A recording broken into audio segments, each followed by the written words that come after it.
നമ്മള് ഫ്രണ്ട്സോട് തമ്മില് പലതും പറയും. അതിന്റെ ഇടയില് പുറത്തുനിന്ന് ഒരുത്തൻ ചൊറിയാൻ വന്ന ഈ ജോർജ് പടയ്ക്കും.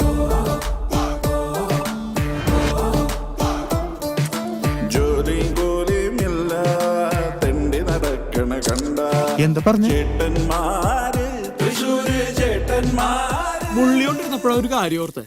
നാളെ രാവിലെ എനിക്കൊരു പെണ്ണ് കാണലുണ്ട്. Girls are എൻഗേജ്ഡാ. 10 പൈസക്ക് ഗതിയില്ലാത്തവൻ എന്തുട്ടെടുത്ത് അടിച്ചു പൊളിക്കാനാണ്ടാ? 5 പൈസക്ക് ഗതിയില്ലാത്ത ഞാൻ അടിച്ചു പൊളിക്കണതാ.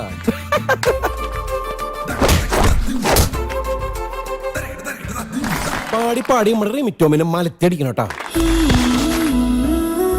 അങ്ങനെ ശരിയാവണേ.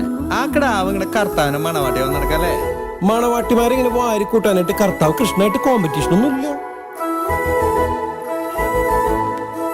ഞാൻ ഉമ്മ പഠിച്ചിട്ടാണ് പോയാലോ.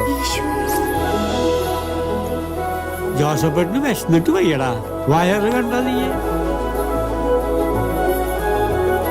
ഈ ഒറ്റ തീരുമാനം മതിയാ. നീ ഇന്നലെ വരെ ചെയ്ത തെറ്റുകളൊക്കെ ശരിയാണ്. ഒരു പണിയില്ലാത്തവന് ഒരു വിലയില്ല എന്ന് വിശ്വസിക്കരുത്. പള്ളിയുടെ സെമിത്തേരിയുടെ പേരിൽ അവകാശം പറഞ്ഞ് ബഹളുണ്ടാക്കണ ഈ നിൽക്കുന്ന വിശ്വാസികൾക്കറിയോ? നിങ്ങൾ പൊരിച്ചോടാ മക്കളെ. ഇതും ഒരു സൈസ് പൂരം തന്നെ ഒന്ന് കൂട്ടിക്കോ.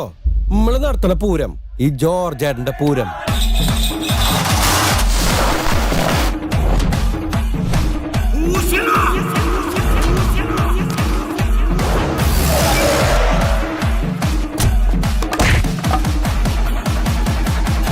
ശിവേട്ടൻ, നിങ്ങളും ജീസും വലിയ ഗടികളാന്നറിയാം. അതുകൊണ്ട് പറയാ നമ്മുടെ കൂടെ നിന്നേക്കണം ട്ടാ.